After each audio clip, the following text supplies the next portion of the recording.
नमस्कार दोस्तों, आप सभी का एक बार फिर से हार्दिक स्वागत है आपके अपने इस यूट्यूब चैनल पे। दोस्तों आज हम फिर से डिस्कस करने वाले हैं सीएचओ गोल्डन की पॉइंट्स। इससे पहले हमने प्रीवियस पार्ट के अंदर भी सीएचओ की कुछ गोल्डन की पॉइंट्स डिस्कस किए थे, जिसमें 50 गोल्डन की पॉइंट्स हमने डिस्कस कर लिए थे। आज के इस पार्ट में भी हम 50 गोल्डन की पॉइंट्स डिस्कस करेंगे और जो नेक्स्ट पार्ट अपना होगा उसमें 100 गोल्डन की पॉइंट्स हम डिस्कस करेंगे। तो अगर आपने प्रीवियस पार्ट नहीं देखा है तो आप उसको ज़रूर देखें और साथ ही जो नेक्स्ट पार्ट आने वाला है इसको भी आप ज़रूर देखें। दोस्तों आपने अगर अभी तक हमारे ऐप को डाउनलोड नहीं किया है तो डिस्क्रिप्शन में आपको लिंक मिल जाएगी, वहाँ से ऐप को डाउनलोड कर ले। वहाँ पे आपको प्रीवियस ईयर के जितने भी पेपर्स हो सारे के सारे पेपर्स आपको मिल जाएंगी। बीपीसीसीएचएन का कोर्स जो है वो भी आपको मिल जाएगा। जैसे कि अभी पंजाब सीएचओ में जो सिलेबस दिया गया है वो पूरा बीपीसीसीएचएन बेसिस है, यानी जो बीपीसीसीएचएन की ट्रेनिंग होती है उसी के बेसिस पे उनका पेपर बनेगा। तो देखते हैं किस प्रकार के क्वेश्चंस पूछे जाते हैं उस एग्ज़ाम में। फिलहाल आप ये भी जो भी गोल्डन की पॉइंट्स है ये आप अच्छे से याद कर लीजिए, ये भी आपके एग्ज़ाम के लिए इंपॉर्टेंट है। बीपीसीसीएचएन के कोर्स में भी वही है, सीएचएन, न्यूट्रिशन, ओबीजी, पीडियाट्रिक और कुछ फर्स्ट एड केयर वगैरह जो भी है वो सारे बीपीसीसीएचएन के अंदर है। तो वहीं से आपका पेपर बनेगा। देखते हैं किस प्रकार के क्वेश्चंस बनते हैं। जैसे एग्जाम हो जाएगा उसके बाद जो भी क्वेश्चंस हमें मिलेंगे स्टूडेंट्स की तरफ से वो आप लोगों को बता दिए जाएंगे, तो आप वो भी वहाँ से पढ़ सकते हैं। और फ्री टेस्ट वहाँ पे चल रहे हैं तो उनका भी फ़ायदा आप फ्री ऑफ कॉस्ट उठा सकते हैं। तो आप ऐप को डाउनलोड कर लीजिए और अगर आपने अभी तक हमारे चैनल को सब्सक्राइब नहीं किया तो आप चैनल को सब्सक्राइब करके बेल आइकन बटन को ज़रूर प्रेस कर दें ताकि आपको हर एक लेटेस्ट वीडियोज़ की अपडेट जल्दी से जल्दी मिलती रहे। और अपने फ्रेंड्स को वीडियो की लिंक शेयर करना ना भूलें। चलिए हम फटाफट से इसको सॉल्व कर लेते हैं, यानी इसमें जो 50 गोल्डन की पॉइंट्स हैं इनको रिमेंबर कर लेते हैं, एक बार याद कर लेते हैं अच्छे से। देखिए सबसे पहला गोल्डन की पॉइंट है नीति आयोग। वैसे यहाँ से सवाल पूछा नहीं जाता बट जो जनरल नॉलेज का पोर्शन होता है वहाँ पे इससे रिलेटेड सवाल पूछे जा सकता है। नीति आयोग 2015 में बनी थी, बस इतना सा आप ध्यान रखना। नीति का फुल फॉर्म क्या होता है ये आपको पूछा जा सकता है, या फिर नीति में TI इनका कोई भी एक मीनिंग पूछा जा सकता है। तो नीति की फुल फॉर्म होती है national institution for transforming India. इसके चेयरमैन जो होते हैं वो कौन होते हैं? प्राइम मिनिस्टर, प्रधानमंत्री जो है इसके चेयरमैन होते हैं नीति आयोग के। ओके, अब बात करते हैं प्रिवेंशन की। प्रिवेंशन से बहुत बार सवाल पूछे जाते हैं, बहुत बार सवाल पूछे जाते हैं। हर एग्ज़ाम में प्रिवेंशन को लेकर सवाल पूछे जाता है, तो इसको आप अच्छे से ज़रूर समझना। देखिए पहला है प्रीमोर्डियल प्रिवेंशन। प्रीमोर्डियल प्रिवेंशन का मतलब है prevention of development of risk factors, मतलब रिस्क फैक्टर्स को डेवलप होने से पहले ही हम क्या कर रहे हैं? प्रिवेंट कर रहे हैं, वो प्रिवेंशन कहलाता है primordial prevention. It focus health education, individual and mass health education. Primordial prevention का जो मेन फोकस वो क्या है? हेल्थ एजुकेशन, यानी सभी लोगों को हेल्थ के बारे में अवेयर करना, जागरूक करना। ये क्या है? प्रीमोर्डियल प्रिवेंशन का मेन फोकस है। इसमें हम पर्टिकुलरली किसी एक इंडिविजुअल को हम हेल्थ एजुकेशन दे सकते हैं या फिर मास हेल्थ एजुकेशन, यानी सभी लोगों को एक वे के थ्रू, चाहे टीवी हो सकता है, उसमें रेडियो हो सकता है, चाहे आपका फ़ोन हो सकता है। जैसा कि भी जैसे कोरोना चल रहा था तो अमिताभ बच्चन की आवाज़ें जो है आपने फ़ोन में सुनी होगी और अभी भी सुन रहे होंगे। तो ये जो है ये मास हेल्थ एजुकेशन है, यानी सभी को अवेयर किया जा रहा है, हेल्थ एजुकेशन दी जा रही है, सभी को एक साथ में अवेयर कर रहे हैं। तो फ़ोन की तो सबको ज़रूरत पड़ती है, हालांकि कुछ लोग जो है टीवी नहीं देखते हैं, रेडियो नहीं सुनते हैं, तो फ़ोन तो वो यूज़ ज़रूर करते हैं। तो उन फ़ोन में ये रिंगटोन ही सेट कर दी गई है। जो पहले आवाज़ आती थी ट्रिंग ट्रिंग, वो आवाज़ नहीं आती अब डायरेक्टली अमिताभ बच्चन बोलते हैं और कुछ हेल्थ के बारे में बताते हैं कि ये वैक्सीन आप लगवाए, और अगर आप ये कोरोना अभी चल रहा है तो आप ढिलाई बिल्कुल भी ना बरते हैं, मास्क लगाए, हैंड वॉशिंग करें, वो सारी चीज़ें वो बताते हैं। तो ये क्या है? मास हेल्थ एजुकेशन, ये प्रीमोर्डियल प्रिवेंशन का ही एग्जाम्पल है। अब कुछ एग्जाम्पल इसके देखते हैं। Prevention of childhood obesity. आप बच्चों को बता रहे हैं कि जिस प्रकार से, मतलब टीचर है और वो बता रहा है कि इस प्रकार से कि जो ओबेसिटी होती है इससे अपने आप को कैसे बचा सकते हैं। आपको कोई भी फैटी चीज़ वगैरह नहीं खानी, या फिर जो चॉकलेट वगैरह जो कुछ भी आप ये ज़्यादा खाते हैं ये चीज़ें आप नहीं खाएं, इससे आपको ओबेसिटी हो सकती है। आप डेली फिजिकल एक्सरसाइज करें जिससे आपको ओबेसिटी ना हो।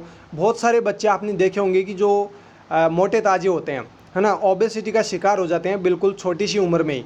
10-15 साल की उम्र हुई है फिर भी वो मोटे ताजे हो रखे हैं, ओबेसिटी का वो शिकार हो चुके हैं। तो उनको मतलब ओबेसिटी से प्रिवेंशन कर रहे हैं, मतलब रिस्क फैक्टर को हम पहले ही बच्चों को बता रहे हैं कि इस प्रकार से अगर आप ये एक्टिविटी वगैरह फिजिकल एक्टिविटी करते हैं, ये कुछ आप नहीं खाते हैं, तो इसकी वजह से आपको ओबेसिटी नहीं होगी। तो क्या है? प्रीमोर्डियल प्रिवेंशन का एग्जाम्पल। लाइफ स्टाइल मॉडिफिकेशन, कोई दारू वगैरह पीने की सोच रहा है, फिर सिगरेट वगैरह पीने की सोच रहा है, तो उनको आप पहले ही आप बच्चों को जैसे अवेयर कर देते हैं कि आप अगर ऐसा करेंगे तो ये हो जाएगा, ये हो जाएगा। आप बच्चों को मतलब अगर डराते भी है तो बच्चे वो कभी शायद नहीं खाएंगे, या फिर जो भी वो ड्रिंक वगैरह करने की सोचते हैं तो वो नहीं करेंगे। तो मतलब लाइफस्टाइल मॉडिफिकेशन से भी आप जो है प्रीमोर्डियल प्रिवेंशन का ही एग्जांपल ये भी, या फिर आप किसी को न्यूट्रिशन के बारे में बता रहे हैं कि इस प्रकार का न्यूट्रिशन आपको लेना है। No use of tobacco and smoking, आपको स्मोकिंग नहीं करनी है, टोबैको नहीं खाना है, नहीं तो ये लंग्स कैंसर, माउथ कैंसर जैसी घातक बीमारियां हो सकती है। तो ये भी क्या है, प्रीमोर्डियल प्रिवेंशन का एग्जांपल। एक एग्जांपल और देखते हैं इसी का, एप्रोप्रिएट न्यूट्रिशन। अगर आप खाने के बारे में बता रहे हैं कि बैलेंस डाइट आपको लेनी है, ये आपको खाना है, मतलब अच्छे से न्यूट्रिशन के बारे में भी आप बता रहे हैं, तो ये भी क्या है, प्रीमोर्डियल प्रिवेंशन का एग्जाम्पल है।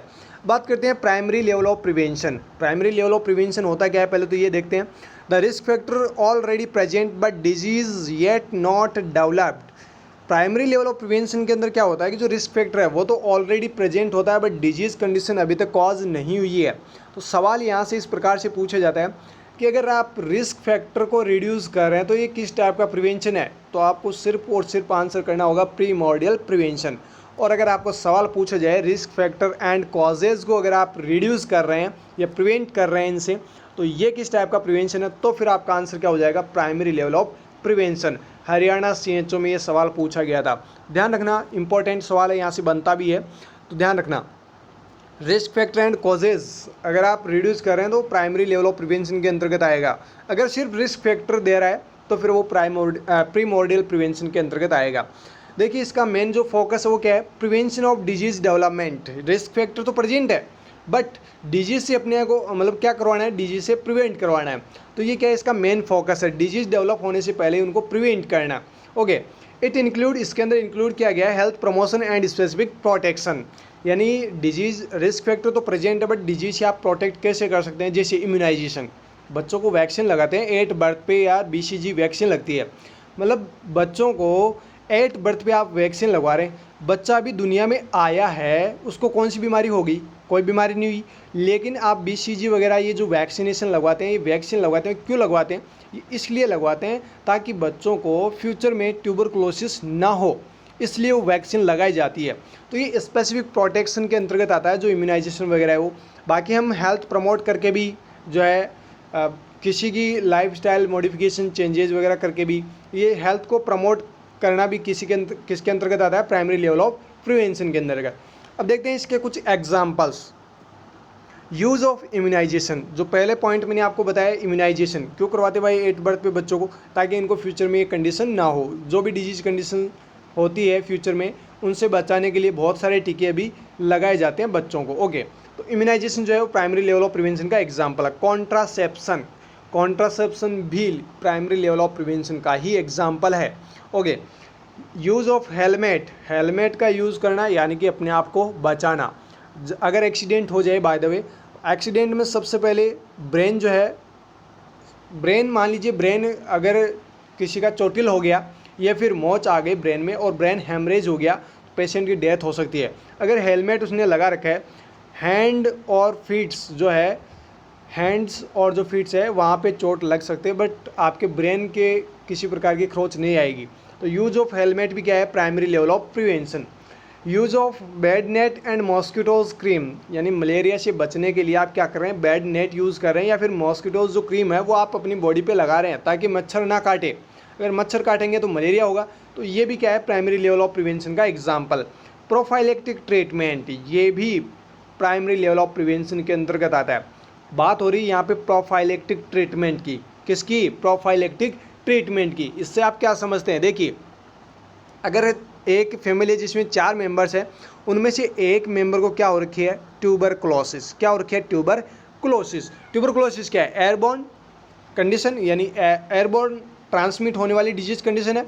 ये बैक्टीरियल डिजीज कंडीशन है जो माइकोबैक्टीरियम ट्यूबरकुलाई की वजह से होती है।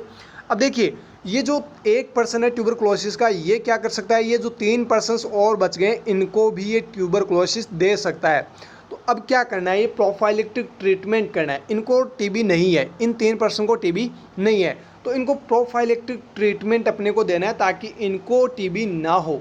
जब टीबी वाले पेशेंट्स होते हैं उनके घर वालों को प्रोफाइलेक्टिक ट्रीटमेंट ज़रूर दिया जाता है ताकि उनको इन फ्यूचर ट्यूबरकुलोसिस की कंडीशन ना हो। तो ये भी प्राइमरी लेवल ऑफ प्रिवेंशन के अंतर्गत ही आता है। नेक्स्ट देखिए secondary level of prevention. In this disease is already developed. Secondary level of prevention का मतलब है कि इसमें डिजीज़ जो है वो ऑलरेडी हो रखी है। अब क्या करना होता है इसमें सेकेंडरी लेवल ऑफ प्रिवेंशन में, स्क्रीनिंग करनी होती है और ट्रीटमेंट देना होता है। डिजीज़ तो हो रखी है, ऑलरेडी डिजीज़ प्रेजेंट है पर्सन के अंदर। It focuses prevention of complication and progress of disease. इसका जो मेन फोकस है इस प्रिवेंशन का वो क्या है, इस डिजीज़ के कॉम्प्लिकेशन से प्रिवेंट करना और डिजीज़ की प्रोग्रेशन को रोकना, या फिर डिजीज़ जो बढ़ रही है इसको स्टॉप करना, इसकी ग्रोथ को स्टॉप करना। ये क्या है, मेन जो है उद्देश्य है सेकेंडरी लेवल ऑफ प्रिवेंशन का। यानी मेन जो फोकस है सेकेंडरी लेवल ऑफ प्रिवेंशन का वो क्या है, कॉम्प्लिकेशन से प्रिवेंट करना इस डिजीज़ से और डिजीज़ की प्रोग्रेशन को रोक देना। It include early diagnosis and early treatment. जल्दी से जल्दी जांच करवाए और जल्दी से जल्दी ट्रीटमेंट ले, तो जिससे हम क्या कर सकते हैं, इस डिजीज़ की प्रोग्रेस को भी रोक सकते हैं। और अगर डिजीज़ प्रोग्रेस कर रही है तो इसकी वजह से कॉम्प्लिकेशंस आएंगे, तो इन कॉम्प्लिकेशंस को भी हम रोक सकते हैं। यानी दोनों ही कंडीशन से हम क्या कर रहे हैं, इनको प्रिवेंट कर रहे हैं। तो ये किसका एग्जाम्पल है, ये फिर किसके अंतर्गत आते हैं, सेकेंडरी लेवल ऑफ प्रिवेंशन के अंदर। यहाँ से सवाल पूछे जाते हैं early diagnosis and early treatment को लेकर, तो बता देना ये सेकेंडरी लेवल ऑफ प्रिवेंशन के अंतर्गत इंक्लूड किए गए हैं। एग्जाम्पल्स की बात करें तो health checkup and screening program. कोई भी स्क्रीनिंग प्रोग्राम चलाया जा रहा है, फिर हेल्थ चेकअप की जा रही है, तो वो क्या है, सेकेंडरी लेवल ऑफ प्रिवेंशन है। यहाँ पे क्या बताया मैंने अभी आपको, अर्ली डायग्नोसिस, पहले ही क्या करना, डायग्नोस कर लेना। पेशेंट तो बीमार है, जैसे कोई सर्दी जुकाम का कोई पेशेंट आपके पास में है, कॉमन कोल्ड का मान लीजिए कोई पेशेंट आपके पास में आया और वो कफिंग कर रहा है, 2-3 दिन उसको हो गए हैं और वो आपको बताता आते ही कि मेरे को कफिंग हो रही है, 2-3 दिन हो गए हैं। अब देखिए आप क्या करेंगे भाई, 2-3 दिन हो गए आपको कफिंग करते हुए और वो आपके पास में चौथे दिन आया है, तो आप क्या सजेस्ट करेंगे उसको कि आप एक बार टीबी की जांच भी ज़रूर करवा लें, है ना। क्यों करते हैं, ताकि एक बार असेस कर ले, इसको चेक कर ले कि कहीं टीबी तो नहीं हो गई है, ये कहीं कॉमन कोल्ड के भरोसे बैठा रहे और इसको टीबी निकल जाए, है ना। तो वो जो हेल्थ चेकअप है और जो स्क्रीनिंग है, इनका मेन यही है पर्पज़ कि पहले एज सुन एज पॉसिबल, जितना जल्दी हो सके अर्ली डायग्नोसिस अपने को करवाना है। जो भी डिजीज़ कंडीशन है उसको हम अर्ली डायग्नोस करते हैं। ओके, तो ये हेल्थ चेकअप स्क्रीनिंग ये जो है सेकेंडरी प्रिवेंशन के अंतर्गत आते हैं। Pap smear screening for cervical cancer, cervical cancer को डिटेक्ट करने के लिए पैप स्मीयर टेस्ट किया जाता है और ये जो स्क्रीनिंग होती है ये भी सेकेंडरी लेवल ऑफ प्रिवेंशन के अंतर्गत ही आती है। स्क्रीनिंग करके हम पता लगाते हैं कि सर्वाइकल कैंसर हुआ है कि नहीं हुआ है, लेकिन स्क्रीनिंग करने से अपने को पता चल जाएगा कि इसको ये कैंसर हुआ है कि नहीं हुआ है, तो ये भी सेकेंडरी लेवल ऑफ प्रिवेंशन का ही एग्जाम्पल है। ब्रेस्ट सेल्फ एग्जामिनेशन या फिर सेल्फ ब्रेस्ट एग्जामिनेशन, ये सवाल बार बार पूछा जाता है। ब्रेस्ट सेल्फ एग्जामिनेशन किस टाइप का प्रिवेंशन है, तो आंसर में कर देना secondary level of prevention. Next है school health checkup. School health checkup कर रहे हैं, जैसे भी शक्ति दिवस वगैरह मनाया जा रहा है, तो उस दौरान क्या करते हैं कि हीमोग्लोबिन टेस्टिंग करते हैं। जो भी वहाँ पे गर्ल्स पढ़ती हैं उन सभी की हीमोग्लोबिन टेस्ट होती है। तो वो स्कूल हेल्थ जो चेकअप हो रहे हैं वो क्यों हो रहे हैं, अर्ली डायग्नोस कर रहे हैं कि उनको एनीमिया तो नहीं है। तो जैसे इस प्रकार के शक्ति दिवस वगैरह चलाए जा रहे हैं गवर्नमेंट के द्वारा, तो ये क्या है, स्कूल हेल्थ चेकअप जो है ये भी सेकेंडरी लेवल ऑफ प्रिवेंशन का ही एग्जाम्पल है। Dots therapy for TB patient, TB patients को जो डॉट्स थेरेपी दी जाती है ये क्या है, अर्ली ट्रीटमेंट, तो ये भी क्या है, सेकेंडरी लेवल ऑफ प्रिवेंशन का ही एग्जाम्पल है। नेक्स्ट बात करते हैं टर्सरी लेवल ऑफ प्रिवेंशन। ये लास्ट स्टेज होती है जब पर्सन की कंडीशन इस प्रकार से हो जाएगी कि उसको ठीक नहीं कर सकते। अब उसकी तो ठीक तो हम कर नहीं सकते, तो हम ये तो कह सकते हैं घर वालों को कि आप इसकी सेवा कीजिए, ये कुछ ही दिनों के मेहमान हैं। तो देखिए इसके अंदर क्या इंक्लूड किया गया और क्या है इसकी definition. It focuses on improving quality of life after disease occurrence. Disease तो डेवलप हो रखी है लेकिन वो लाइफ थ्रेटनिंग है या फिर एंड स्टेज की वो डिजीज़ कंडीशन है। हम ज़्यादा से ज़्यादा क्या कर सकते हैं, उसकी जो लाइफ है उसकी क्वालिटी को हम इम्प्रूव कर सकते हैं। जैसे उसको फीवर हो रहा है, फीवर की टैबलेट देके उसकी फीवर रिड्यूस कर सकते हैं। मतलब उसका मरना तो तय हो चुका है क्योंकि वो लास्ट स्टेज के ऊपर है। जैसे कोई कैंसर का पेशेंट है, कैंसर का पेशेंट बचता नहीं है, वो मरता ही है। तो हम क्या कर सकते हैं, बस उसको ट्रीटमेंट देके जो सिम्टम्स आ रहे हैं, अदर सिम्टम्स, उनको हम रिड्यूस करके कुछ उसके लाइफ को सेव कर सकते हैं। इसके अंदर इंक्लूड किए गए डिसेबिलिटी लिमिटेशंस एंड रिहेबिलिटेशंस। यहाँ से भी सवाल पूछे जाते हैं, डिसेबिलिटी लिमिटेशन और रिहेबिलिटेशन किसके अंतर्गत इंक्लूड किया गया है, तो आंसर में कर देना टर्सरी लेवल ऑफ प्रिवेंशन। इसमें एग्जांपल देखिए, use of crunches in polio person. जो पोलियो के पर्सन होते हैं उनको क्रंचेज जो है वो प्रोवाइड की जाती है या फिर क्रंचेज का यूज़ उनके द्वारा किया जाता है। तो ये क्या है, टर्सरी लेवल ऑफ प्रिवेंशन, यानी उनको हम पोलियो से ठीक तो नहीं कर सकते बट उनको सपोर्ट तो कर सकते हैं, सपोर्ट तो दे सकते हैं ताकि वो इधर उधर घूम सके, चल फिर सके, बस यही है ना। आगे देखिए, प्लास्टिक सर्जरी फॉर रिकंस्ट्रक्शन। अगर कोई बहुत ज़्यादा जल चुका है, बहुत ज़्यादा जल चुका है, प्लास्टिक सर्जरी उसकी हुई है, रिकंस्ट्रक्ट अपन ने की है, तो हमने रिकंस्ट्रक्ट तो कर दी है बट ये श्योरिटी नहीं है कि वो बचेगा कि नहीं बचेगा, बट उसको कुछ समय के लिए यानी उसकी लाइफ को सेव कर लिया है। आगे देखिए, यूज़ ऑफ आर्टिफिशियल लिम्स। जैसे किसी के दोनों पैर चले गए, मान लीजिए पटरियों से जब ट्रेन आ रही थी और वो किसी न किसी वजह से गिर गया हो, उसके दोनों पैर कट गए, अब वो जो एम्पुटेशन हुआ है उसके लिए हम कुछ लोकल दूसरे पैर लगा सकते हैं बट उसके ओरिजिनल पैर जो ओरिजिनल पैर थे वो तो नहीं ला सकते। तो ये भी क्या है, मतलब जो क्वालिटी ऑफ लाइफ है उसको हम इम्प्रूव कर रहे हैं। तो ये सारे के सारे एग्जाम्पल है टर्सरी लेवल ऑफ प्रिवेंशन के। नेक्स्ट गोल्डन की पॉइंट देखिए, क्वार्टनरी लेवल ऑफ प्रिवेंशन। वैसे इस प्रकार का एक नया कंसेप्ट डाला गया है कि चौथा लेवल का जो प्रिवेंशन है वो भी आ गया है बट इसको ज़्यादा प्रायोरिटी नहीं दी गई है, यहाँ से सवाल भी वैसे अभी तक पूछे नहीं गए हैं। It include avoidance of unnecessary health practice. इसमें क्या करते हैं, जो क्वार्टनरी लेवल ऑफ प्रिवेंशन है इसमें जो भी अननेसेसरी हेल्थ प्रैक्टिस होती है उनको अवॉइड करना होता है। Also include avoidance of misuse of drugs. Drugs का मिसयूज़ को भी अवॉइड करना, ये क्वार्टनरी लेवल ऑफ प्रिवेंशन के अंतर्गत आते हैं। तो ये वैसे नया कंसेप्ट है, इसको ज़्यादा अभी एग्ज़ाम में पूछा नहीं जाएगा। जब ये डिक्लेयर हो जाएगा या फिर कोर्स के अंदर ऐड हो जाएगा उसके बाद में यहाँ से सवाल पूछे जा सकते हैं। एक अभी चल रहा है एक मंकी पॉक्स अभी बहुत ही ज़्यादा चल रहा है, उसके रिगार्डिंग भी एक नया वीडियो आप लोगों को दे देंगे, वहाँ से भी सवाल पूछे जाएंगे अभी सीएचओ के एग्ज़ाम में भी, और एम्स नॉर्थ साइड में भी वहाँ से सवाल पूछे जा सकते हैं। जो नई डिजीज कंडीशन होती है उसके बारे में तो सवाल पूछे जाते हैं। जैसे कोरोना आया था तो उसके बहुत सारे सवाल हर एक एग्ज़ाम में पूछे गए थे, तो मंकी पॉक्स से भी रिलेटेड सवाल आपको पूछे जाएंगे, तो उसके रिलेटेड एक वीडियो आपको सेपरेट प्रोवाइड करवा देंगे। अब बात करते हैं फर्स्ट लाइन डिफेंस सिस्टम। सबसे पहला जो फर्स्ट लाइन डिफेंस सिस्टम वो कौन कौन सा होता है, देखिए, physical barrier, skin and mucous membrane, ये फर्स्ट लाइन डिफेंस सिस्टम होते हैं जो अपने को फॉरेन माइक्रो ऑर्गेनिज्म से बचाते हैं। जो भी फॉरेन पार्टिकल्स हैं या फिर माइक्रो ऑर्गेनिजम्स है उनसे अपने को बचाते हैं। फिजिकल बैरियर में जैसे skin and mucous membrane.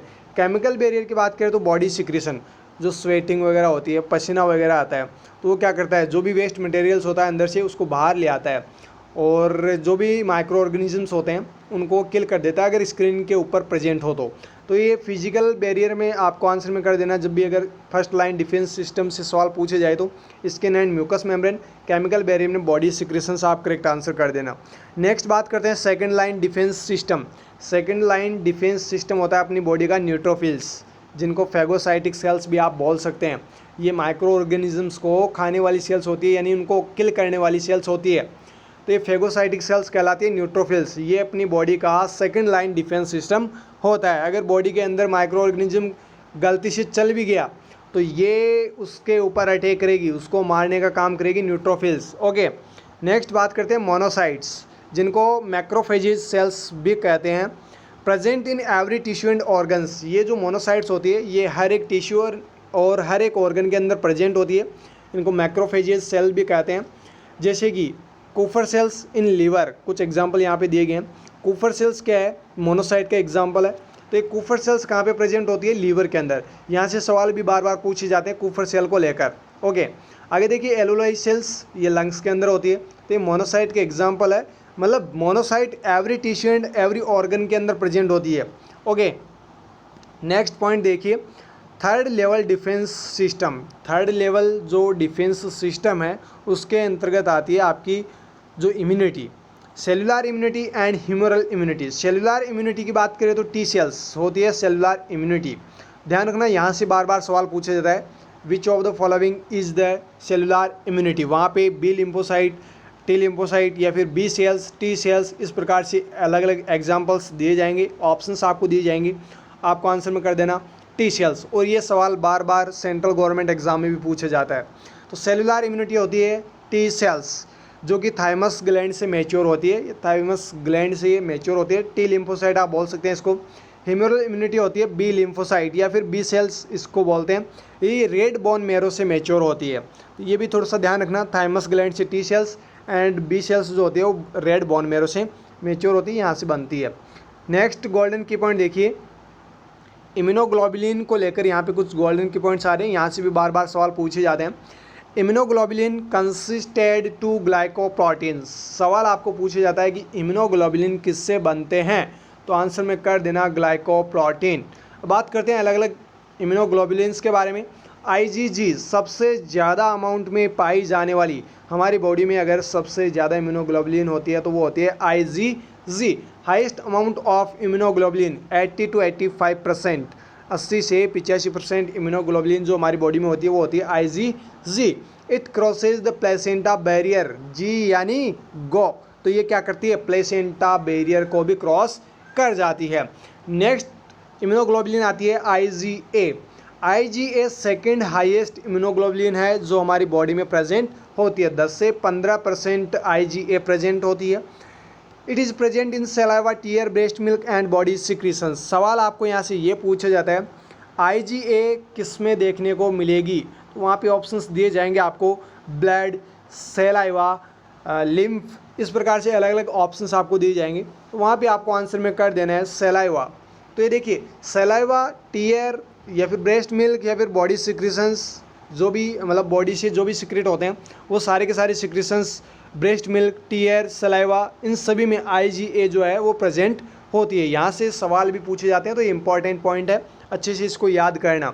IgM size की बात करें, आईजीजी तो सबसे ज़्यादा अमाउंट में हमारी बॉडी के अंदर है, लेकिन सबसे ज़्यादा साइज में हाईएस्ट साइज कौन सी इम्यूनोग्लोबुलिन की है, तो वो है आईजीएम, हाईएस्ट इन साइज में। थर्ड हाईएस्ट इम्यूनोग्लोबुलिन है, ये 10% पाई जाती है हमारी बॉडी के अंदर। ये तीसरी, पहली हो गई आईजीजी, उसके बाद में आईजीए, उसके बाद में आईजीएम। लेकिन आईजीएम की साइज़ इन सब से, सारी की सारी इम्यूनोग्लोबुलिन से सबसे ज़्यादा अगर साइज़ होती है तो किसकी होती है, आईजीएम की। नेक्स्ट देखिए IgD, it is present in 1 to 2%, ये 1 से 2% ही प्रेजेंट होती है हमारी बॉडी के अंदर IgD. It is surface IG, यानी इसको सरफेस इम्यूनोग्लोबुलिन भी कहते हैं। क्यों कहते हैं, इसके पीछे रीज़न क्या है। Immunoglobulin D, IgD is primarily found on the surface of B lymphocyte, क्योंकि ये बी लिम्फोसाइट की सरफेस पे पाई जाती है, इसलिए इसको सरफेस इम्यूनोग्लोबुलिन भी कहते हैं। नेक्स्ट देखिए IgE, it helps in allergic and hyper sensitivity reaction, यानी हाइपर सेंसिटिविटी या फिर एलर्जिक रिएक्शन को डिटेक्ट करना है तो ये आईजीई का लेवल जो है वो बढ़ावा मिलेगा। तो ये थोड़ा सा आप ध्यान रखना, यहाँ से भी सवाल पूछे जाते हैं कि कौन सी वो इम्यूनोग्लोबुलिन है जो एलर्जिक या फिर हाइपर सेंसिटिविटी रिएक्शन के अंदर बढ़ जाती है। आंसर में कर देना आईजीई, या फिर आईजीई से हम पता लगाते हैं कि पर्सन को एलर्जी है कि नहीं है। ओके, नेक्स्ट कुछ इंपॉर्टेंट टर्मिनोलॉजी आ रही है, यहाँ से भी बार बार सवाल पूछे जाते हैं डेफिनेशन को लेकर। देखिए पहला है एपिडेमिक। एपिडेमिक की डेफिनेशन क्या है, outbreak of disease in a community और जियोग्राफिकल एरिया, कम्युनिटी या फिर जियोग्राफिकल एरिया के अंदर डिजीज़ का आउटब्रेक होना क्या कहलाता है, epidemic. Epidemic affects large population in geographical area, ये पर्टिकुलर जियोग्राफिकल एरिया के अंदर मतलब डिजीज़ कंडीशन स्प्रेड आउट हो रही है, फैल रही है, तो ये लार्ज पॉपुलेशन को अफेक्ट कर सकती है। एपिडेमिक जो होती है ये लार्ज पॉपुलेशन को अफेक्ट कर सकती है, पर ये एक पर्टिकुलर जियोग्राफिकल एरिया के अंदर होगी। एग्जांपल्स की बात करें जैसे food poisoning, chicken pox, measles, TB, HIV. Food poisoning यानी कि आपके मोहल्ले में क्या है, शादी है, और मोहल्ले में आसपास के सारे मतलब जो गांव के लोग थे 500 से 700, ये सारे के सारे आए हैं। अब आपको नहीं पता है कि मिठाई में बहुत अच्छी अच्छी मिठाइयाँ बनी है, लेकिन मिठाई में कुछ ना कुछ प्रॉब्लम है। अब मान लीजिए कुछ ना कुछ दिक्कत हो गई, फूड पॉइजनिंग, यानी आपने वहाँ पे मज़े मज़े में आपने क्या किया, बर्फ़ी वगैरह अच्छे से खूब खाई, है ना। अब आपको नहीं पता था कि उस बर्फ़ी मतलब बर्फ़ी को बनाने से पहले जब दूध को गर्म किया गया था उस दौरान उस दूध में छिपकली गिर गई थी। अब वो छिपकली की वजह से वो छिपकली उसमें गिर गई, वो उसमें मर भी गई और काफ़ी देर तक वो उसी के अंदर रही, और वो पॉइजनिंग, उसकी पॉइजनिंग मतलब सभी लोगों को हो सकती है। तो यानी वो लार्ज जो भी पॉपुलेशंस है एक पर्टिकुलर जोग्राफिकल एरिया के अंदर, उन सभी को अफेक्ट करने वाली डिजीज़ कंडीशन होती है एपिडेमिक कंडीशन। यानी उसकी वजह से आपको कॉलेरा, डायरिया जैसी कंडीशंस हो सकती है, एब्डोमिनल प्रॉब्लम्स आपको हो सकती है। तो क्या एक पर्टिकुलर जोग्राफिकल एरिया के अंदर लार्ज पॉपुलेशन को अफेक्ट करने वाली कंडीशंस कहलाती है एपिडेमिक कंडीशन। नेक्स्ट बात करते हैं एंडेमिक। यहाँ से दोस्तों सवाल पूछे जाता है। एंडेमिक का मतलब होता है constant present of disease in a community. कोई भी पर्टिकुलर जोग्राफिकल एरिया मान लीजिए या फिर कम्युनिटी मान लीजिए, अगर वहाँ पे डिजीज़ कंडीशन कंस्टेंटली प्रेजेंट है, कंस्टेंटली अगर प्रेजेंट है तो वो कंडीशन कहलाती है endemic. It does not affect large population. ये लार्ज पॉपुलेशन को तो अफेक्ट नहीं करती, बट ये कंस्टेंटली प्रेजेंट होती है। जैसे आपकी कम्युनिटी के अंदर 3 से 10 या 15 यानी कि मकान बने हुए हैं, उनमें से 3 से 4 मकान के पर्सनस को मलेरिया हो रखा है, और मलेरिया कंस्टेंटली सिर्फ और सिर्फ उन 3 से 4 घरों में ही है, उसके अलावा कहीं भी मलेरिया के कोई केसेस फाइंड आउट नहीं हुए हैं, तो वो कंडीशन क्या है, एंडेमिक है। ओके, जैसे एग्जांपल की बात करें, common cold, malaria and diphtheria. Common cold हो सकता है, मलेरिया हो सकता है, डिप्थीरिया हो सकता है, तो ये कंस्टेंटली प्रेजेंट होती है डिजीज कंडीशन पर्टिकुलर कम्युनिटी के अंदर। नेक्स्ट देखिए पेंडेमिक, जैसे कि अभी कोरोना चल रहा है, affecting large population more than one geographical area from country to country. यानी एक कंट्री से दूसरे कंट्री में अगर कोई डिजीज कंडीशन फैल रही है, यानी बहुत बड़ी पॉपुलेशन को या फिर जोग्राफिकल एरिया को डिजीज कंडीशन कवर कर चुकी है, तो वो कंडीशन कहलाती है पेंडेमिक। एग्जाम्पल जैसे अभी कोरोना वायरस चल रहा है, इससे पहले ब्लड फ्लू, इबोला वायरस, जिका वायरस, ये सब कुछ चल रहे थे, है ना। तो ये सारे के सारे एग्जाम्पल है पेंडेमिक के। नेक्स्ट पॉइंट है इंसिडेंस। इंसिडेंस को लेकर भी बहुत बार सवाल पूछे जा चुके हैं सीएचयू के एग्जाम में। इंसिडेंस का मतलब होता है number of new cases. New cases, ये ध्यान रखना, number of new cases occurring in A defined population during specific periods of time. यानी जो भी न्यू केसेस डिफाइंड हो रहे हैं एक पर्टिकुलर पॉपुलेशन के अंदर स्पेसिफिक टाइम पीरियड के दौरान, वो कंडीशन कहलाती है इंसिडेंस। वो क्या कहलाती है, incidence. Incidence rate expressed as per 1000, यानी कि 1000 से इसको एक्सप्रेस किया जाता है। नेक्स्ट पॉइंट देखिए प्रिविलेंस। प्रिविलेंस का मतलब क्या होता है, प्रिविलेंस का मतलब होता है total number of cases, new plus old, दोनों में बस इतना सा डिफरेंस है। इंसिडेंस का मतलब होता है न्यू केसेस, एक पर्टिकुलर टाइम के अंदर एक पर्टिकुलर पॉपुलेशन के अंदर जो भी नए केस फाइंड आउट होते हैं उनको बोलते हैं हम इंसिडेंस। और प्रिविलेंस का मतलब ये है कि एक पर्टिकुलर जो भी पॉपुलेशन है और जो भी टाइम पीरियड है, एक पर्टिकुलर टाइम पीरियड के अंदर जो भी पुराने केस हो चाहे नए केस हो, दोनों को मिला के जो टोटल नंबर्स ऑफ केसेस होते हैं उनको हम बोलते हैं प्रिविलेंस। तो यहाँ से सवाल पूछे जाते हैं इंसिडेंस और प्रिविलेंस को लेकर, बहुत बार सवाल पूछे जा चुके हैं इनकी डेफिनेशन को लेकर, क्योंकि यहाँ पे कंफ्यूज हो जाते हैं बच्चे। तो ध्यान रखना, इंसिडेंस का मतलब होता है न्यू केसेज, प्रिविलेंस का मतलब होता है new plus old cases. Okay, in A given population over a period of time. Definition same है, बस थोड़ा सा ये डिफरेंस जरूर याद रखना। अब बात करते हैं आईएमआर। आईएमआर का मतलब होता है इन्फेंट मॉर्टेलिटी रेट।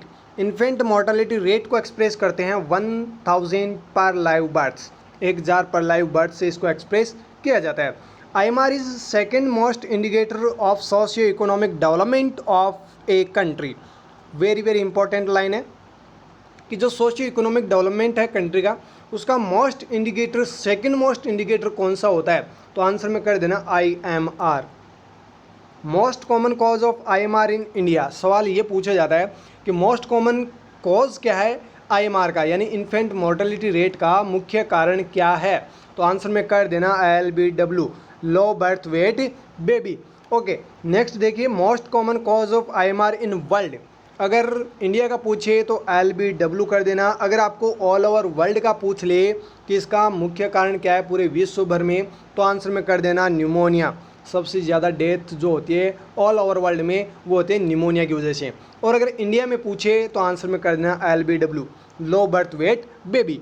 नेक्स्ट देखिए इसी के अंदर इंडिया की आईएमआर अभी कितनी है, तो आंसर में कर देना 29.8 पर 1000 लाइव बर्थ, 1000 में 29.8, ये क्या है इंडिया की करंट आईएमआर है।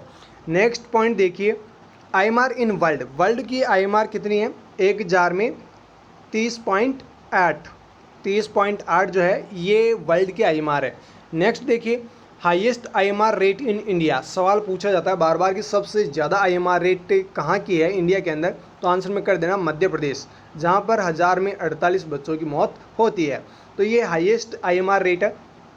नेक्स्ट है lowest IMR rate in India, India में सबसे कम आईएमआर रेट है तो वो किसकी है, केरला की, केरला की सबसे कम आईएमआर रेट है। नेक्स्ट देखिए NNMR यानी neonatal mortality rate, early NNMR first week of life, early NNMR का मतलब है जो फर्स्ट वीक ऑफ लाइफ होता है, जैसे बेबी डिलीवर होता है तब से लेकर 1 वीक तक का जो टाइम पीरियड होता है उसको हम कहते हैं अर्ली NNMR, यानी उस पीरियड के दौरान अगर बच्चे की मौत हो जाती है, डेथ हो जाती है, तो उसको हम काउंट करेंगे अर्ली NNMR के अंतर्गत। नेक्स्ट है लेट NNMR यानी first to fourth week of life, 7 दिन से लेकर 28 दिन तक का जो पीरियड होता है, अगर उस दौरान बच्चे की डेथ हो जाती है तो उसको हम काउंट करेंगे लेट NNMR के अंतर्गत। तो ये पॉइंट्स आप अच्छे से ध्यान रखना, यहाँ से भी बार बार सवाल पूछे जाते हैं। अब देखिए मोस्ट कॉमन कॉज क्या है NNMR का, तो देखिए जो NNMR है यानी नियोनेटल मॉर्टेलिटी रेट है, इंडिया के अंदर मोस्ट कॉमन कॉज है pre term baby, pre term baby क्या है, मोस्ट कॉमन कॉज है NNMR का।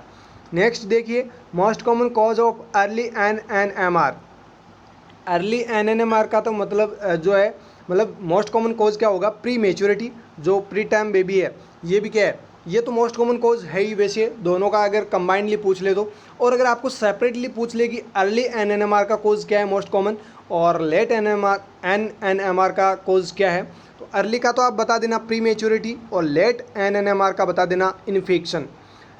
प्री मेच्योरिटी तो अर्ली का हो जाएगा, लेट का क्या हो जाएगा, इन्फेक्शन। तो ये थोड़ा सा आप ज़रूर ध्यान रखना, यहाँ से सवाल बार बार पूछे जाते हैं। नेक्स्ट देखिए NNMR इन इंडिया, इंडिया की NNMR कितनी है, 1000 लाइव बर्ड्स में से 25 लोग मर जाते हैं। कब, नियोनेटल जो पीरियड होता है first week to fourth week, यानी जन्म से लेकर 28 दिन के बीच में जो बच्चे मरते हैं उनकी संख्या है 1000 में से 25 की डेथ हो जाती है।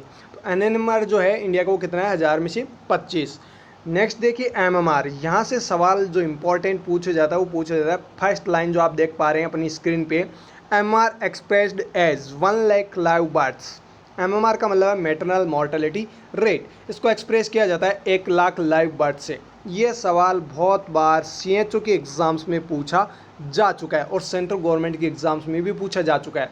तो इस पॉइंट को तो आप अच्छे से दिमाग में बिठा लेना, क्योंकि सवाल ऐसा दिया जाता है और ऑप्शंस में आपको 1000 भी दिया जाता है, 1 लाख भी दिया जाता है, 10 लाख भी दिया जाता है और 100 भी दिया जाता है। तो कई लोग 1000 पे टिक करके आते हैं और फिर कहते हैं मेरा आंसर ये सही हो गया, लेकिन उनका आंसर गलत हो गया है। ध्यान रखना इस सवाल का, अच्छे से याद कर लेना इसको। अब बात करते हैं कॉज की। MMR का मोस्ट कॉमन कॉज क्या होता है, हेमरेज, या फिर आप बोल सकते हैं PPH, पोस्टपार्टम हेमरेज। ये क्या है, मोस्ट कॉमन कॉज है मैटरनल मॉर्टेलिटी रेट का। नेक्स्ट इनडायरेक्ट कॉजेज हो सकते हैं 20%, और इन्फेक्शन की वजह से अगर डेथ हुई है तो वो 15% कॉज ये भी हो सकता है, और अबॉर्शन भी कॉज है MMR का, ये 13% होता है। तो ये बस अलग अलग ये कॉजेज जो है वो अच्छे से याद कर लेना। बट सबसे मोस्ट कॉमन जो कॉज है वो क्या होता है, हेमरेज। MMR का मोस्ट कॉमन कॉज क्या है, हेमरेज, या फिर PPH आप बोल सकते हैं। ओके, अब बात करते हैं MMR इंडिया की कितनी है, तो वो आप आंसर में कर देना 167, और अगर वर्ल्ड की पूछे तो 210 कर देना। 210 जो है वो वर्ल्ड की है, 167 जो है वो इंडिया की है। नेक्स्ट देखिए CMR यानी चाइल्ड मॉर्टेलिटी रेट। सबसे पहले देखिए CMR को एक्सप्रेस किससे करते हैं, 1000 से। यहाँ से बार बार सवाल पूछे जाते हैं, इसलिए आप इन पॉइंट्स को तो अच्छे से याद कर ही लेना। जो CMR है यानी चाइल्ड मॉर्टेलिटी रेट है, इसको एक्सप्रेस करते हैं 1000 लाइव चाइल्ड से। इसमें बात करें मोस्ट कॉमन कॉज की, तो मोस्ट कॉमन कॉज इंडिया में CMR का है diarrhoea and respiratory infection. Respiratory infection में जैसे रेस्पिरेटरी इन्फेक्शन ना देकर न्यूमोनिया आपको दे दे तो वो भी आपका राइट आंसर होगा, क्योंकि रेस्पिरेटरी इन्फेक्शन ही तो है निमोनिया। तो देखिए डायरिया है, रेस्पिरेटरी इन्फेक्शन है, ये मोस्ट कॉमन कॉज है इंडिया के अंदर। अगर आपको ऑल ओवर वर्ल्ड का पूछा जाएगी चाइल्ड मोर्टेलिटी रेट का most common cause all over world में क्या है, तो आपको आंसर में कर देना है एक्सीडेंट्स। बच्चों के एक्सीडेंट्स बहुत ज़्यादा होते हैं, या फिर बच्चे एक्सीडेंटली कहीं ना कहीं से गिर जाते हैं और उनकी मौत हो जाती है। तो एक्सीडेंट्स जो है वो ऑल ओवर वर्ल्ड में मोस्ट कॉमन कॉज है CMR का। Under 5 year mortality rate is single best indicator of socio-economic development and well-being। देखिए जो अंडर 5 ईयर mortality rate है ये सिंगल बेस्ट इंडिकेटर है किसका, socio economic development and wellbeing का। तो ये भी पॉइंट अच्छे से याद कर लेना। CMR इंडिया की कितनी है, 1000 पे 43, और वर्ल्ड की पूछे तो 1000 पे 41। तो ये क्या है, CMR इंडिया और वर्ल्ड की। यहाँ से भी बार बार सवाल पूछे जाते हैं CHO के एग्जाम में। नेक्स्ट देखिए PNMR यानी perinatal mortality rate. Perinatal mortality rate include late fetal and early neonatal death. इसके अंदर लेट फिटल और अर्ली न्यूनेटल डेथ को इंक्लूड किया गया है। इंडिया में 28 week to 7 days of life, 28 week जब हो जाते हैं कंसेप्शन को, वहाँ से लेकर जन्म होने से 7 दिन तक अगर बच्चे की डेथ होती है तो इसको हम क्या बोलेंगे, पेरीनेटल मॉर्टेलिटी रेट। WHO के अकॉर्डिंग है 22 week to 7 days of life. WHO ने तो ये कहा है कि अगर 22 वीक के बाद में बच्चे की डेथ होती है, जैसे प्रेगनेंसी कंसीव करी उसके बाद 22 वीक का बेबी हो चुका है, इंट्रायूटाइन अभी वो बेबी है, तो उस बेबी में अगर वो उस बेबी की डेथ हो जाती है 22 वीक के बाद में, या फिर 22 वीक में नहीं होती और जैसे ही डिलीवरी हुई उसके 2 दिन में या फिर 1 से 2 दिन में अगर उसकी डेथ हो जाती है, वो भी PNMR यानी पेरीनेटल मॉर्टेलिटी रेट के अंतर्गत ही काउंट होगा। तो ये ध्यान रखना, थोड़े से डाटाज अच्छे से याद कर लेना। ये कुछ वाइटल स्टेटिक्स है जो इंपॉर्टेंट है आपकी CHO के एग्ज़ाम के लिए। नेक्स्ट देखिए ड्रॉपलेट इन्फेक्शन। ड्रॉपलेट इन्फेक्शन का मतलब है कफिंग, स्नीजिंग और स्पीकिंग। जैसे मतलब कोई बात कर रहा है या फिर खांस रहा है या फिर छींक रहा है, उस दौरान अगर आप उस पर्सन के पास में खड़े हैं और वो पर्सन ऑलरेडी सस्पेक्टेड है यानी वो ऑलरेडी बीमार है वो पर्सन, तो वो जो ड्रॉपलेट के थ्रू अगर आपने इनहेल कर लिया उन माइक्रो ऑर्गेनिजम्स को तो आप भी बीमार हो सकते हैं। देखिए सलाइवा और nasopharyngeal secretions during coughing, sneezing and speaking, इनके थ्रू फैलने वाला जो इन्फेक्शन होता है वो कौन सा कहलाता है, ड्रॉपलेट इन्फेक्शंस। देखिए इनमें जो माइक्रो ऑर्गेनिजम्स की साइज़ है वो किस प्रकार से होती है, 10 mm और large particles trapped by nose and 5 mm less reach to alveoli. जो नोज है वहाँ से ट्रैप होते हैं लार्ज पार्टिकल्स या फिर 10 mm तक के जो माइक्रो ऑर्गेनिजम्स होते हैं वो ट्रैप हो जाते हैं नोज से, और 5 mm से लेस के अगर माइक्रो ऑर्गेनिजम्स है तो वो एल्यूलाई के अंदर भी पहुंच जाते हैं। ओके, डिस्टेंस की बात करें तो 30 to 60 सेंटीमीटर। अगर आप जब भी किसी पर्सन से बात कर रहे हो या फिर बीमार पर्सन से आप बात कर रहे हो, 30 से 60 सेंटीमीटर का डिस्टेंस तो रखना ही रखना है। जैसे कोई बीमार पर्सन आपके पास में आता है और आपको कहता है कि मेरे को ये चाहिए वो चाहिए, मतलब कुछ भी वो बात बता रहा है, तो उस पर्सन से इतना डिस्टेंस तो आप ज़रूर रखिएगा, क्योंकि उस पर्सन से जो इन्फेक्शन है वो आपको ट्रांसमिट हो सकता है through droplets. Okay, next point देखिए इंक्यूबेशन पीरियड। इंक्यूबेशन पीरियड का मतलब है जो भी पॉजिटिव ऑर्गेनिज्म है, पॉजिटिव माइक्रो ऑर्गेनिज्म या फिर पॉजिटिव एजेंट जो है वो बॉडी के अंदर एंटर तो हो चुका है, बट अभी तक वो ना तो किसी प्रकार के डिजीज़ अभी तक शो हुई है, या फिर यूँ बोल सकते हैं कि मतलब पॉजिटिव ऑर्गेनिज्म के एंटर होने से लेकर जब साइंस सिम्टम अराइज होते हैं तब तक के बीच का जो पीरियड है, तब के उन दोनों के बीच का जो पीरियड होता है वो क्या कहलाता है, incubation period. It is time interval between invasion by an infectious agent to appearance of first sign और सिम्टम ऑफ डिजीज़। यानी जो भी माइक्रो ऑर्गेनिजम्स है उनके एंटर होने से लेकर पहला जो साइन सिम्टम डिजीज़ का अराइज होता है तब तक का जो पीरियड होता है या फिर इनके बीच का जो इंटरवल होता है उसको हम क्या बोलते हैं, इंक्यूबेशन पीरियड। नेक्स्ट गोल्डन की पॉइंट्स देखिए, पीरियड ऑफ कम्युनिकेबिलिटी। यहाँ से जो भी पॉइंट्स मिल रहे हैं आपको बहुत ही इंपॉर्टेंट है, तो अच्छे से इनको याद कर लेना। पीरियड ऑफ कम्युनिकेबिलिटी को आइसोलेटेड पीरियड के नाम से भी जाना जाता है, also known as isolated period. It is time during which an infections agent may be transferred directly from an infected person to another person. यानी कि इस टाइम जो भी इन्फेक्शन एजेंट होते हैं वो क्या होते हैं, डायरेक्टली ट्रांसफ़र हो जाते हैं। जो भी इन्फेक्टेड पर्सन है उससे अनदर पर्सन में अगर डायरेक्टली ट्रांसफ़र हो रहे हैं तो ये क्या कहलाती है, पीरियड ऑफ कम्युनिकेबिलिटी, यानी आइसोलेटेड पीरियड भी इसको कह सकते हैं। ओके, नेक्स्ट है विंडो पीरियड। विंडो पीरियड से भी सवाल पूछा जाता है। विंडो पीरियड का पहले मतलब समझिए। It is time interval from entry of micro organism to first time antibody detected in blood. यानी विंडो पीरियड का मतलब ये है कि कोई भी माइक्रो ऑर्गेनिज्म बॉडी के अंदर एंटर हुआ तब से लेकर जब हमने ब्लड के अंदर कोई फर्स्ट एंटीबॉडी डिटेक्ट की, उसके बीच का जो इंटरवल होता है वो कहलाता है विंडो पीरियड। ये भी इंपॉर्टेंट सवाल बनता है यहाँ से। नेक्स्ट देखिए मैक्यूल। अब कुछ स्किन में मतलब जो भी एब्रिजन्स वगैरह बनते हैं उनकी कुछ कंडीशंस आ रही है, जैसे macule, papule, plaque, nodules, vesicles. ये भी इंपॉर्टेंट है, यहाँ से भी सीएचओ के एग्जाम में सवाल पूछे जाते हैं। मैक्यूल यानी वेल डिस्क्राइब्ड फ्लैट लीजन और changes in skin colour. Macule का मतलब है कि इसमें फ्लैट लीजन्स बन जाते हैं और स्किन का जो कलर होता है वो चेंज हो जाता है। पैप्यूल्स की बात करें तो these are the solid lesions raised above the skin और mucous membrane, size less than 1 centimetre. इसमें सॉलिड लीजन्स बनते हैं और इसमें जो स्किन और म्यूकस मेम्ब्रेन है, स्किन और जो म्यूकस मेम्ब्रेन है वहाँ पे पैप्यूल्स जब बनते हैं तो उनकी साइज़ जो है वो लेस देन 1 सेंटीमीटर होती है। सवाल यहाँ से पूछा जाता है कि which of the following skin lesions that is size is less than 1 centimetre is called. तो आपको आंसर में कर देना पैप्यूल्स। पैप्यूल्स की साइज जो है वो 1 सेंटीमीटर से कम होती है। ओके, नेक्स्ट देखिए प्लैक में सॉलिड लीजन्स तो बनते हैं बट राइज्ड जो स्किन साइज है वो मोर देन 1 सेंटीमीटर होती है। प्लैक में 1 सेंटीमीटर से ज़्यादा तक का लीजन बनता है और पैप्यूल्स में लेस देन 1 सेंटीमीटर, 1 सेंटीमीटर से कम का लीजन बनता है। ओके, नेक्स्ट देखिए nodules deeper in dermis and solid legion.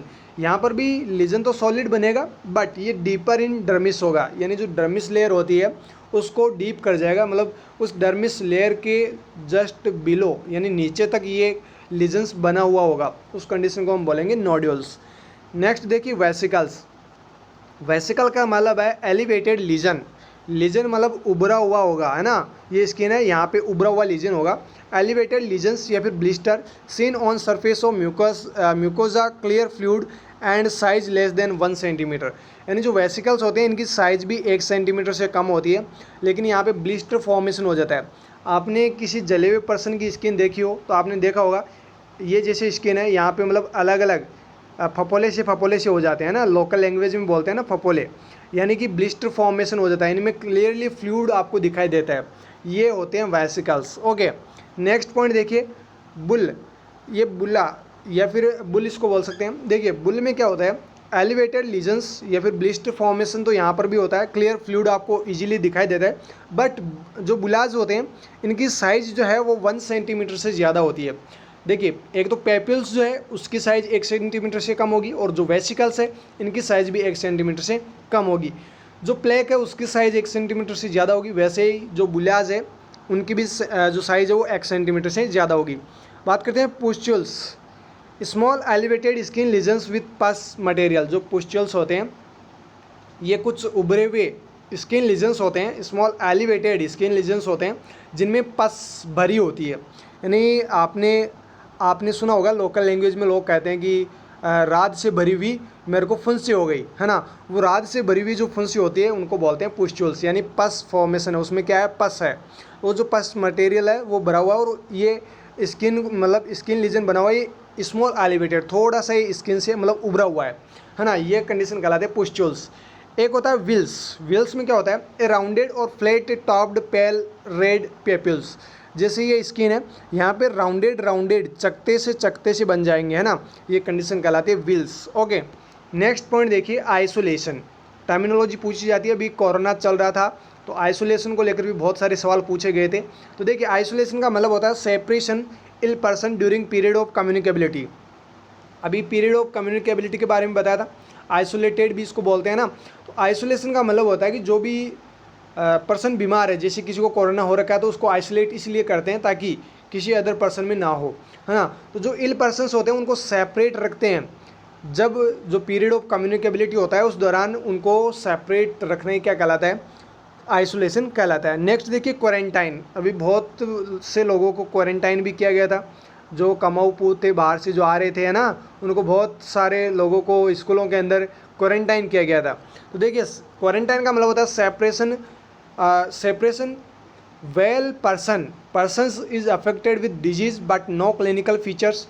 यानी कहने का मतलब ये है, क्वारंटाइन हम उनको करते हैं जिन पर्सन्स को बीमारी तो नहीं हुई है बट वो बाहर से आ रहे थे। जैसे जब कोरोना लॉकडाउन लगा था, कोरोना के दौरान, उस दौरान क्या हुआ था कि जो बाहर लोग कमा रहे थे पैसे, वो मतलब वापस अपने घर आ रहे थे, तो उनको स्कूलों में रोका जा रहा था, मतलब स्कूलों में उनको क्वारंटाइन किया जा रहा था। उनको बीमारी तो नहीं थी, ना ही उनके कोई क्लिनिकल फीचर्स नज़र आ रहे थे उनके अंदर, मतलब ना ही कोई उनके सिम्टम्स थे, ना ही उनको कोई बीमारी थी, फिर भी उनको क्वारंटाइन किया जा रहा था। क्योंकि हो सकता है इनको आज नहीं लेकिन 2-4 दिन बाद में उनके अंदर सिम्टम्स नज़र आ जाए, है ना, तो इसलिए उनको क्वारंटाइन किया जा रहा था। Yellow fever 6 days quarantine period, जैसे कि येलो फीवर के जो भी पर्सन्स होते हैं उनको क्वारंटाइन किया जाता है 6 दिन के लिए, 6 दिन तक उनको क्वारंटाइन करना होता है। आगे देखिए प्लियोमॉर्फिक रेसेस। प्लियोमॉर्फिक रेसेस जो होते हैं वो चिकन पॉक्स के अंदर देखने को मिलते हैं। देखिए इसमें होता क्या है, all skin rashes are seen together macule papules vesicles. यानी चिकन पॉक्स जब किसी पर्सन को होगा तो प्लियोमॉर्फिक रेसेस देखने को मिलेंगे। इसमें सभी प्रकार की जो लीजन्स है या फिर जो रेसेज है वो आपको देखने को मिलेंगे, चाहे मैक्यूल हो, चाहे पैप्यूल हो, चाहे फिर वेसिकल हो, ये सभी आपको देखने को मिलेंगे चिकन पॉक्स के अंदर। नेक्स्ट देखिए सेंट्रीपिटल। सवाल यहाँ से बनते हैं, वेरी वेरी इंपॉर्टेंट है, अच्छे से रट लेना, अच्छे से याद कर लेना। रटना नहीं, अपने को याद करना है, याद अच्छे से कर लेना, चाहे आप अपनी नोटबुक में नोट कर लेना। सेंट्रीपिटल का मतलब है जो रेसेज है वो स्प्रेड हो रहे हैं टंग टू एक्सट्रीमिटीज। यानी सेंटर कहाँ पे आपका, टंग, जो आपका दर्द है वो क्या है, सेंटर है, वहाँ से रेसेज डेवलप हो रहे हैं और वो एक्सट्रीमिटीज जो आपके पैर है वहाँ तक वो फैलते जा रहे हैं, तो ये सेंट्रीपिटल है। यानी इस प्रकार के जो रेसेज होते हैं वो सेंट्रीपिटल होते हैं और ये भी चिकन पॉक्स के अंदर देखने को मिलते हैं। नेक्स्ट देखिए सेंट्रीफ्यूगल, ये स्मॉल पॉक्स में होता है। देखिए छोटा सा डिफरेंस है, यहाँ पे सेंट्रीपिटल है, यह सेंट्रीफ्यूगल। सेंट्रीपिटल चिकन पॉक्स में होगा और सेंट्रीफ्यूगल स्मॉल पॉक्स में होगा। इनमें बिल्कुल भी कन्फ्यूज़न आप मत रखना। अगर आप कन्फ्यूज़न होते हैं तो आप अभी अच्छे से इनको क्लियर याद कर लेना, कन्फ्यूज़न आपके नहीं होना चाहिए। यहाँ से सवाल पूछा जाता है और आप आंसर गलत करके आ जाते हैं। सेंट्रीफ्यूगल यानी स्मॉल पॉक्स, सेंट्रीपिटल यानी चिकन पॉक्स। ओके, देखिए सेंट्रीफ्यूगल में होता क्या है, rashes spread from extremities to trunk. Centripetal में तो क्या था कि जो ट्रंक है वहाँ से लेकर एक्सट्रीमिटीज़ की तरफ रेसेज बढ़ रहे थे, लेकिन सेंट्रीफ्यूगल में हो रहा है उल्टा, जो एक्सट्रीमिटीज़ है, जो पैर है, वहाँ से रेसेज बनते हुए स्किन जो आपकी मतलब धड़ वाला हिस्सा है, जो ट्रंक वाला हिस्सा है, उधर की तरफ बढ़ रहे हैं, है ना, तो वो रेसेज की जो कंडीशन कहलाती है वो कहलाती है सेंट्रीफ्यूगल। ये स्मॉल पॉक्स में देखने को मिलते हैं। नेक्स्ट पॉइंट देखिए sub centre. Sub centre 100% sponsorship by central government. जो भी हेल्थ एंड वेलनेस सेंटर्स है, जो सब सेंटर्स है, इनको स्पॉन्सर करता है सेंट्रल गवर्नमेंट। 100% स्पॉन्सर कौन करता है, सेंट्रल गवर्नमेंट। बात करते हैं इसकी पॉपुलेशन की, तो 3000 से 5000 की इसमें टोटल पॉपुलेशन होती है। प्लेन एरिया की अगर आपको पूछ ली तो 5000 पॉपुलेशन, आप करेक्ट आंसर कर देना।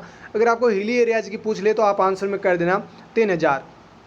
सवाल यहाँ से अलग अलग एरियाज़ को लेकर भी पूछा जाता है और कंबाइंडली भी कभी कभार पूछ लिया जाता है। 3000 से 5000 की पॉपुलेशन पे एक सब सेंटर बना हुआ होता है। ओके, बात करते हैं किट सर्विसेज। यहाँ से किट से भी सवाल पूछे जाते हैं सीएनचयू के एग्ज़ाम में। तो देखिए जो सब सेंटर होते हैं वहाँ पे किट ए और बी और सी, 3 ही किट सब सेंटर पे अवेलेबल होते हैं, जिनमें ए और जो बी किट होता है उसमें उसको ड्रग किट कहते हैं, या फिर इनमें मतलब ड्रग्स होती है। जो किट सी होता है वो डिलीवरी किट होता है, जो डिलीवरी में मतलब डिलीवरी जब करवाते हैं सब सेंटर पे तो उसके लिए ये किट की ज़रूरत होती है, इस किट की, जो किट सी है इसकी।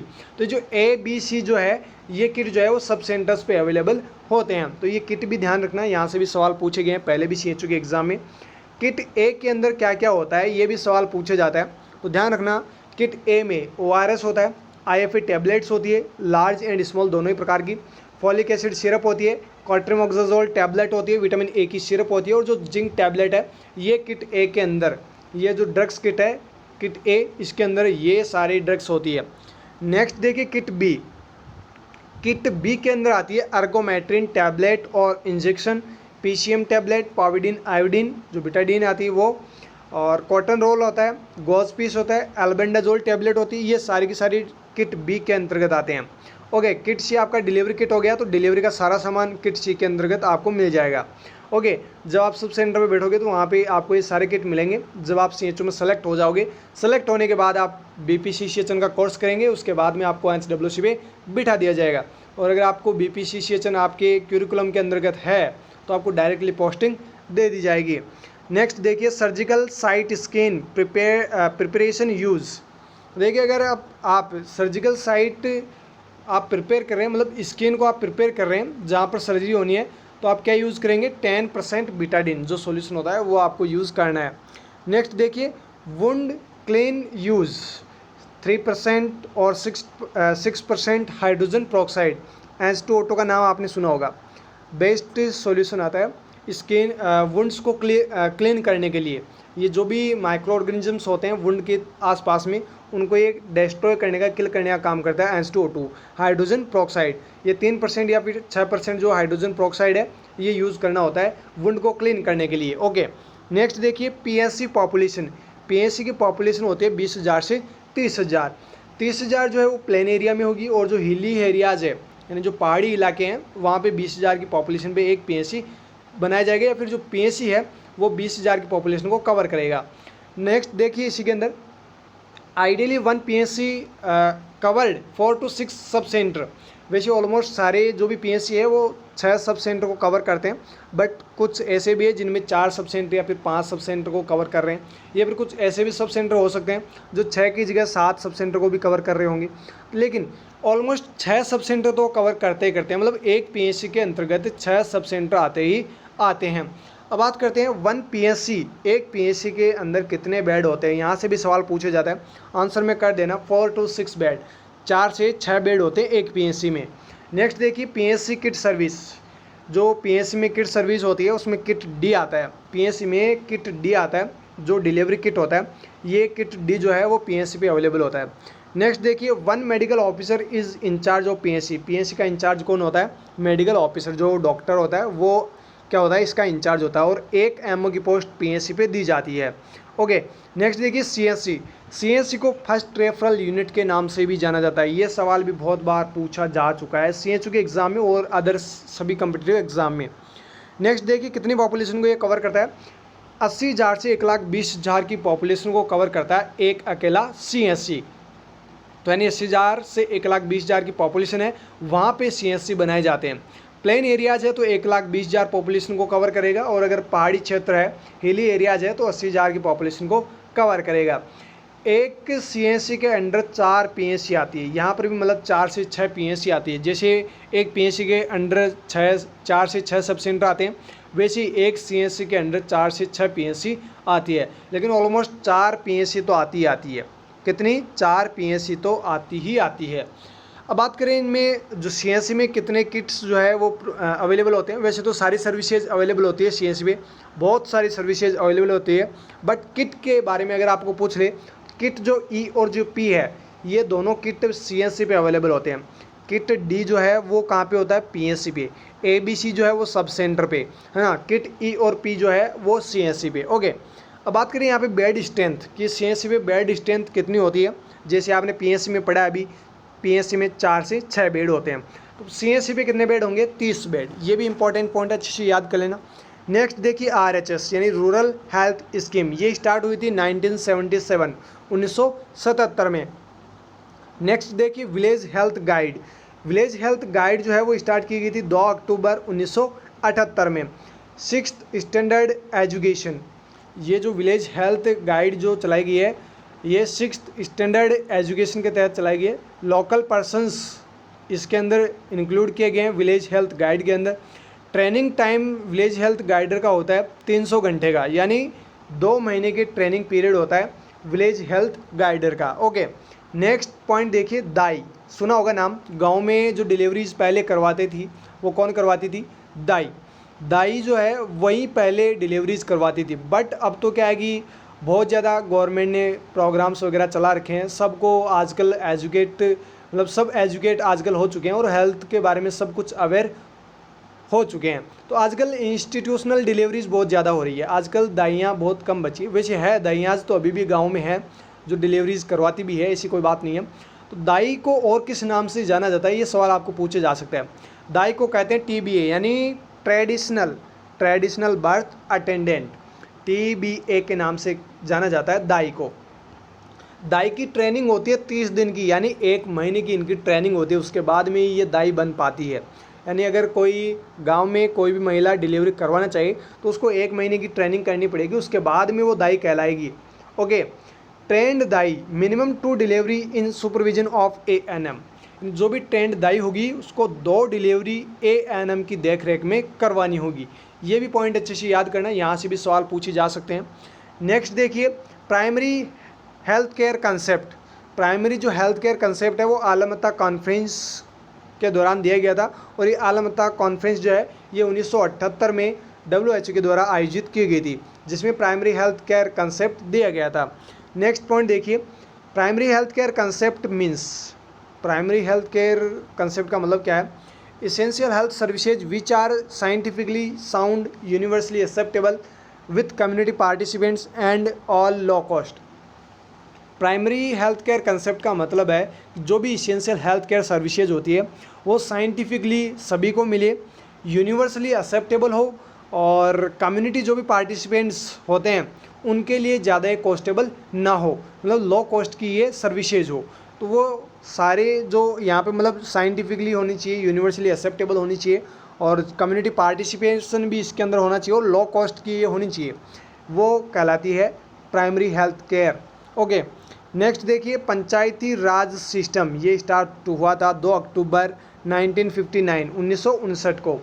First start Nagaur Rajasthan. Panchayati Raj system जो है राजस्थान के नागौर में सबसे पहले स्टार्ट किया गया था। बात करते हैं लास्ट पॉइंट की आज की इस वीडियो की। बाकी आपको 100 गोल्डन की पॉइंट्स नेक्स्ट पार्ट के अंदर मिल जाएंगे, तो आप उसको भी ज़रूर देखना। और अगर आपने अभी तक हमारे चैनल को सब्सक्राइब नहीं किया है तो प्लीज़ आप चैनल को सब्सक्राइब कर लीजिए और बेल आइकन बटन को भी प्रेस कर दीजिए, और अपने फ्रेंड्स को वीडियो की लिंक को शेयर करना बिल्कुल भी मत भूलिए। देखिए लास्ट पॉइंट क्या है, WHO यानी वर्ल्ड हेल्थ ऑर्गेनाइजेशन ये कब बना था? 1948 में एस्टाब्लिश्ड। अगर आपको पूछ ले तो 7 अप्रैल 1948 कंप्लीटली बता देना। अगर आपको सिर्फ सन दी जाए तो फिर आपको 1948 करेक्ट आंसर कर देना है। हेड क्वार्टर इसका है जिनेवा स्विट्जरलैंड के अंदर। स्लोगन, यानी WHO जब बनी थी तो इन्होंने एक नारा दिया था। स्लोगन का मतलब होता है नारा, जिसे बोलते हैं ना ये जिंदाबाद वो जिंदाबाद, है ना, वो क्या होते हैं? नारे होते हैं। तो इन्होंने कहा था हेल्थ फॉर ऑल, सभी की हेल्थ जो है वो सही रहे, या फिर सभी को जो है हेल्थ केयर मिले, ये इनका स्लोगन था मेन। WHO 2019 की थीम थी universal coverage of health everyone everywhere, और WHO ने जो 2020 में थीम दी थी वो थी सपोर्ट नर्सेज एंड मिडवाइव्स। 2020 में इन्होंने ये थीम क्यों दी थी? इसके पीछे रीज़न ये था कि कोविड चल रहा था और उस दौरान मौतें बहुत ज़्यादा हो रही थी, मतलब डेथ जो है पर्सनस की बहुत ज़्यादा हो रही थी। जिनको कोविड हो गया उनमें से 100 में से 10 से 15 तो मर ही रहे थे। तो क्या है कि जो परिजन्स वगैरह थे वो डॉक्टर्स और नर्सेज से आए दिन झगड़ा करते थे, तो उन्होंने कहा था कि सपोर्ट नर्सेज एंड मिडवाइव्स, तो यही थीम दे दी थी 2019 में। बस अपने को तो याद करना है 2019 में कोरोना आया तो नर्सेज को सपोर्ट करने की बात कही थी WHO ने। तो ये हमारे 100 गोल्डन की पॉइंट्स तो कंप्लीट हो चुके हैं। नेक्स्ट पार्ट आपको जल्दी मिल जाएगा, उसमें भी आपको 100 गोल्डन की पॉइंट्स आपको प्रोवाइड करवा देंगे। फिर मिलेंगे जल्दी आपके साथ में, तब तक के लिए आप हमारे साथ बने रहिएगा। Thank you so very much.